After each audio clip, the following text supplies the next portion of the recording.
all of you being here today. And I'm thankful for our leader. He was very discreet in sharing why I'm here and not my husband. Yet, as a transformational coach and facilitator, I'm known for being authentic and telling it like it is. So I'm gonna tell you the real deal, because I know what's really happening. Yes? So on Friday night, I had an event scheduled here in Tulsa. I was taking one of my best friends, who happens to be 80 years old, to an event. I was her date. In communicating, we realized there was an event in Chicago at our church there that one of our key players was hosting. So Carlton decided, why don't I go with her and you go to Chicago? I was like, cool. She was thrilled to be having a date with him and not me. Well, I texted him during the event and I was like, this is your dating service. How are you enjoying your date? Having a great time. Well, at 9:30, he dropped her home and got home, and the next time I talked with him, the emergency was there to pick him up. So I just want you to know, as delivered as I am, I got her straight and I said, listen, when I send my husband on a date with you, Miss 80-year-old with a cane, I didn't expect you to wear him out. So, listen, I know this place has a lot of seniors. Listen, I'm in that group too, so don't get offended. They may not all be in this service, but I'm talking to all of you. What I want to share today is about being responsible with our power. Yes? Being responsible with our power. This time last Sunday, I was in Chicago renting a U-Haul, a 17-foot U-Haul, so that I could drive back the rest of our things that were in Chicago. So I get into the facility, Pastor David, and the gentleman said, I'm giving you a brand new 20-foot U-Haul that has 200 miles on it. And my girlfriend is like, you don't need all that. That's going to be more difficult, you know, to drive home. I said, thank you, sir. Left, went to church, delivered the message for that hour, and had a team. Michelle's here today. She was one of those team members. We loaded that baby up, had a pizza party, and then on Monday, Julian and I began our journey to Tulsa. We arrived here Monday night at midnight, 12:30 actually. Tuesday, I had a team to unload the truck. And Bishop Pearson was not on that team yet, hear me, I'm telling the truth here. He was the first one out there unloading that truck, and he and Julian unloaded the sofa. That's part of why he's not here today. Okay, Wednesday night I hosted a party, a little going away party for Julian with his godmother and just a few people, and then Thursday I was on a flight back to Chicago. So it was interrupted by having to be here today. And it's all good, because what I want to talk with you about, I just want you to know that, because I'm qualified to deliver this message this morning. So don't be disappointed that the bishop isn't here. I want you to shift a little bit, because I want to talk with you about the sacredness of the shift. And when you can understand that everything that's happening, when you can see it as a sacred shift, you then become the manifester of miracles. The scripture tells us in 1 Corinthians 15, behold, I tell you a mystery. We shall not all sleep, but we shall all be changed in a moment, in the twinkling of an eye, at the last trumpet, for the trumpet will sound, and the dead will be raised incorruptible, and we shall all be changed. It further states in 58, therefore, my brethren, my beloved brethren, be ye steadfast, immovable, always abounding in the words of the Lord. For as much as you know that your labor is not in vain in the Lord. And so I say in your spiritual walk.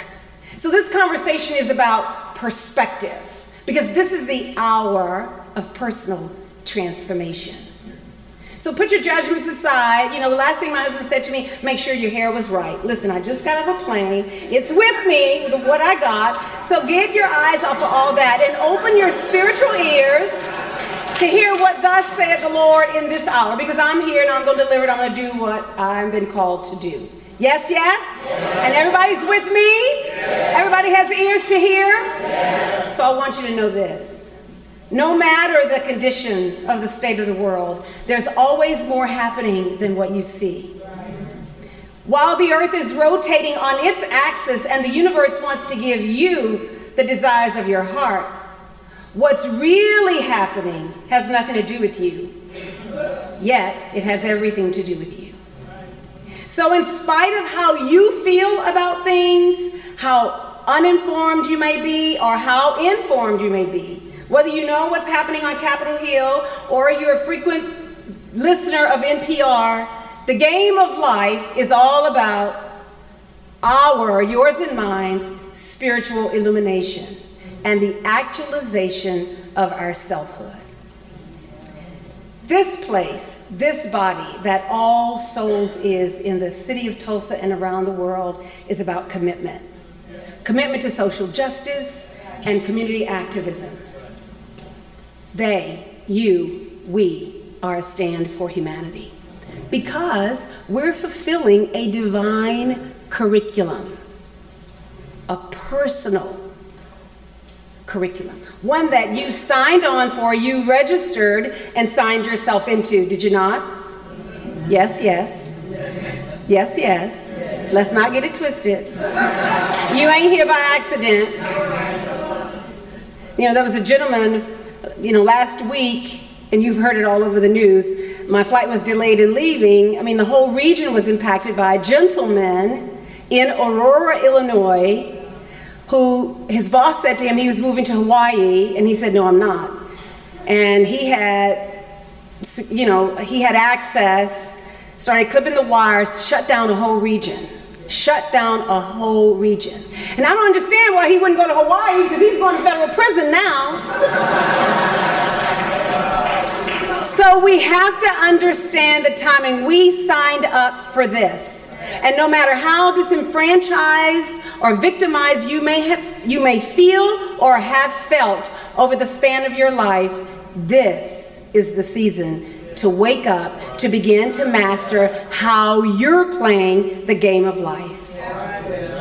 You are the God of your universe, and the game of being in the world and not of it speaks to how you show up on the journey that's intended to take you deeper into the heart.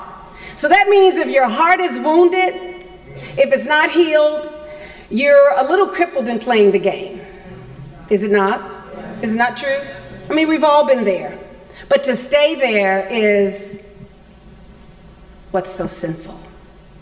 So I'm inviting you to recognize that living and moving from a space of pure potentiality is what time it is. Are we always all equipped? Yeah, well, we are, but we don't trust ourselves to go out there. We don't trust ourselves to leap. We gotta wait till we get it right, till we do it right, till somebody tells us we look good doing it or believe in us. Quit it.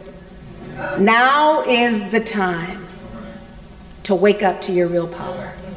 Because the universe continues to evolve and dance with you, honoring what you're creating for your highest good. It's all about responsibility. We complain and resist because we fail to see through our spiritual eyes.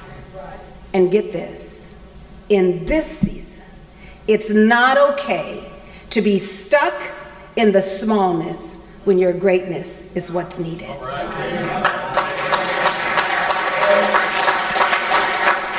So this being in the world and not of it is all about giving birth to our spiritual potential. We're spiritual beings having an earthly encounter. We're all aging, and this flesh is literally dying to be born into the next stage of its spiritual development. And I don't know about you, but it's becoming more and more evident to me, the shift that's happening right over here. So what's most important is that we recognize the state of the ageless spirits that we are. Our spirits don't age. We can buy a little bit more makeup and, some good products to fix and buy a little hair if we need it, but it's the state of our spiritual being that really matters. So I'm inviting you to ask yourself the question, am I maturing in the realm of accepting what is the way it is and the way it is not? Accepting others the way they are and the way they are not? Do I continue to assess my beauty as a reflection of this aging, shifting skin, or am I reflecting the beauty of Christ in my attitude with others? When my daughter calls me a hypocrite because she says that I don't practice what she hears me speak in my coaching calls, it's time for me to listen to the feedback. It's time for me to reassess things. Now you apply this to your life. Who do you have speaking into your life? That's what time it is. It's time for me to reassess. Oh yes, it is. And when I can recognize that for my life, I'm speaking from my life, my number one enemy is this ego. And this is why I'm so committed, why I'm so addicted to transformation. Yes, I have a confession. This is the day for y'all to come, huh? I'm a transformational junkie. Not because I can't get it right, but because I know what my challenge is. I know that this ego that I possess, I used to think it was a man thing, but it's what's in the way of me and my commitment in being who I say I am. And if you're willing to be honest, you can admit it's so for you too. Nothing's wrong, but we're talking about a world that needs us to show up in a different way. How are we performing our community activism? How are we visiting the sick? How are we living at home with our families? You know, that man that I sleep with is one of the greatest gifts. You know, it's those times when I'm having a heated conversation with Majesty, my 17-year-old. If y'all don't have teenagers, let me tell you, when you get teenagers, you belong to the stupid club. So when she and I are having these conversations, he's texting me from the other room, please keep your voice down.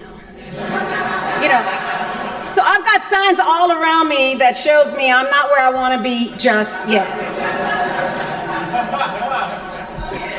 We all feel the speed of change rapidly increasing because nothing stays the same.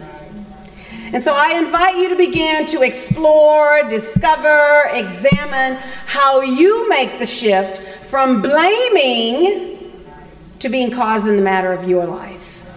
Being in the stands, if I can use the analogy of a game, being in the stands, observing, describing, analyzing, commenting.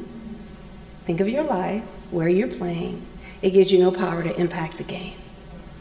Only when you're on the court, having those difficult conversations, having the courage to take yourself on, to forgive, to let go, then the game of refining your leadership and your impact becomes clear.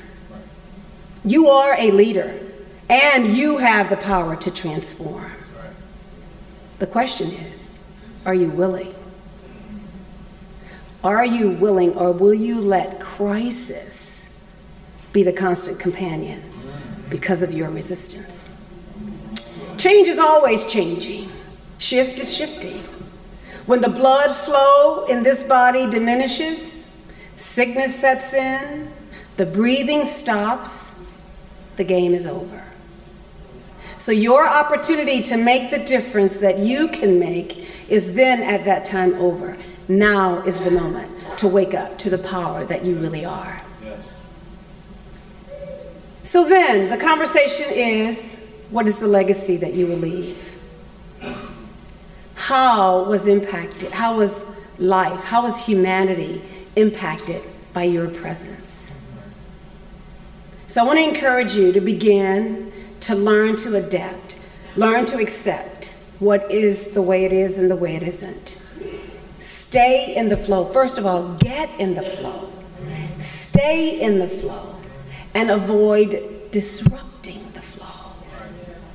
I like making waves, don't get me wrong. I do like making waves. And I'm a yes to the challenge. I'll take it on. Yeah, there are times when I have stepped out there, I wasn't ready. I wasn't mature enough to take it on. Because some things you can only gain by experience. So that's what it's all about. That's what the shifting is all about. It's the constant change, the constant flow of life. So grow yourself to be able to take it on. You're occupying space here, why not? You may not want to join the army, you may not want to be on the front line to deal with what's happening with ISIS, but hear me. When you can silence the war in your heart, that will contribute to a more positive energy in the world.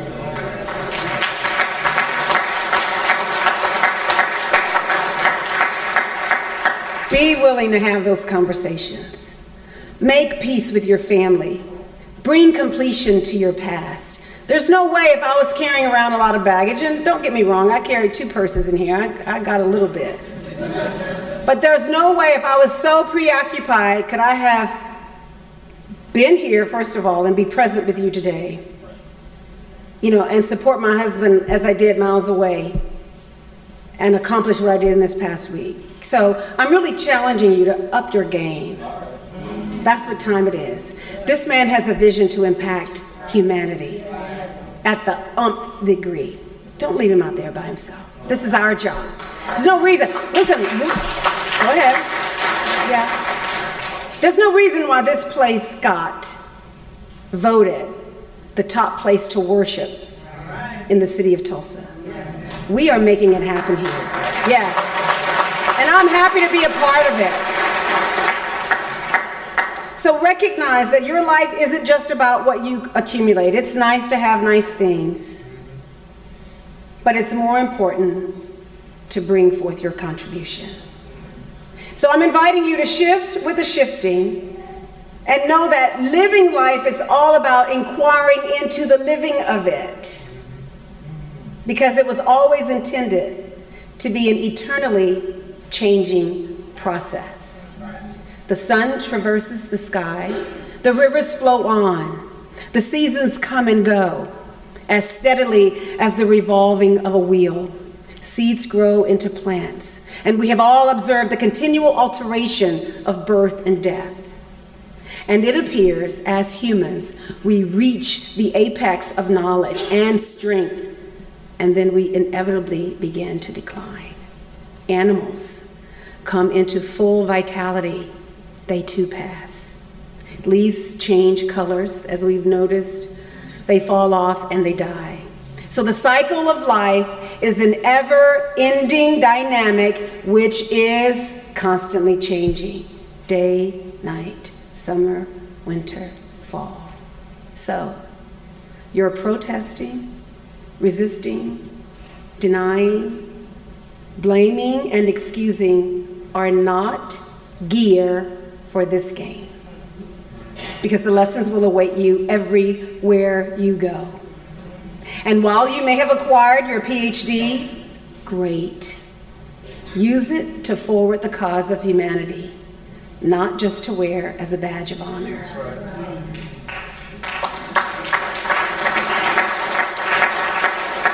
This education is a divine curriculum, developing you spiritually, developing us spiritually for who we really are. Jesus said to Lazarus, or of Lazarus, he is not dead, he's only sleeping. And to a great extent, we are too.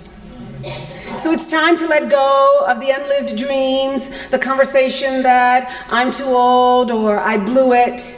Even though you think that you may have evidence of the such, it's just a perspective. So shift your perspective. Recognize the sacredness of the shift. And just imagine that every sunrise is the voice of God whispering to you, look what I bring forth out of every dark night. Such is the work I shall do within you.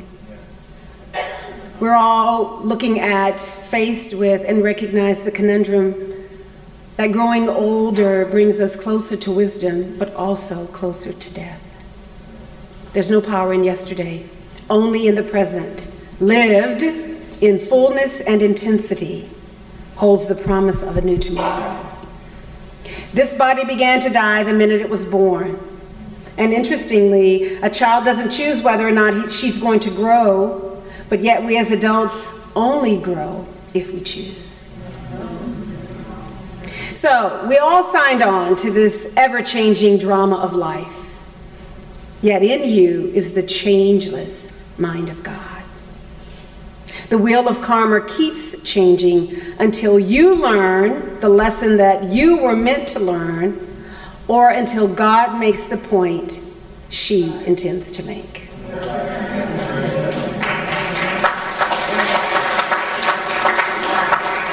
So the game to play is one of spiritual mastery. So deal with whatever robs you of your peace, and be willing to do the work within. Stop being afraid to look at what has you continuing to create the same cycles that don't contribute to you being the powerful presence you were created to be.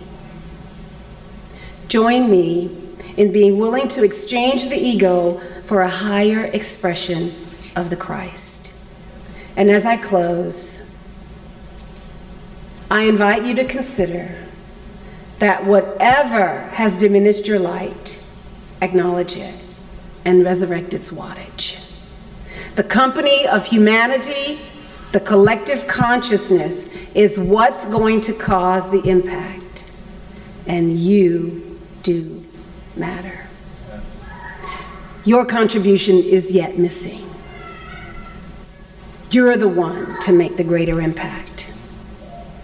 Praying for world peace without a posture of peacefulness nullifies the prayer. So prepare your heart. Notice that we often prepare externally when the baby is on its way. We get the nursery. I'm guilty, I had to. Got the nursery together, you know, all of the perfect outfits. But how prepared are we internally to make the delivery? Shakespeare said, "All the world's a stage, all of us are players on it." So you're always on the road to the next stage. And in the present moment, the task is to let go of what was, with love or even sorrow, and embrace what emerges next from the mind of God. Rehearsal is over. The greatest performance of your life begins now. Growing into a spiritual giant takes humility, not ego. And I declare that each of you were born with wings, and you were meant to spread them. So it's time to give birth to the fullness of your possible self, the expression that God created you to be. So all the shift from who you are to who you're becoming is what really matters now. Start forgiving whatever was and begin to emerge. And let us remain awake to the beauty in others, even though they may have forgotten it in themselves. It's our job to remind them. So let's choose to see the innocence in others beyond their mistakes. Did they mistreat you? Yes. Yet the opportunity is presented for you to develop your spiritual muscle. I'm talking about the sacredness of the shift. The sacredness of the shift you're experiencing. We hear Bishop always talk about shift happens. It's happening. Is it not happening in your life? Is it just my life? Yeah, it's happening. We cannot escape our oneness, even if we don't acknowledge it. We're spirits living in eternity, and the opportunities are limitless. So I ask you to answer for yourself. What gives meaning to your existence. Susan B. Anthony never lived to see the passage of the 19th Amendment. Yet millions of women live infinitely more empowered lives because of her. Because of her tireless efforts, generations of women that she will never know will be impacted. Michelle Obama impacting the world. Marianne Williamson impacting the world. And they will all be rewarded on some level. So what are you waiting for? For the sake of humanity, what needs to shift in your life? I love you.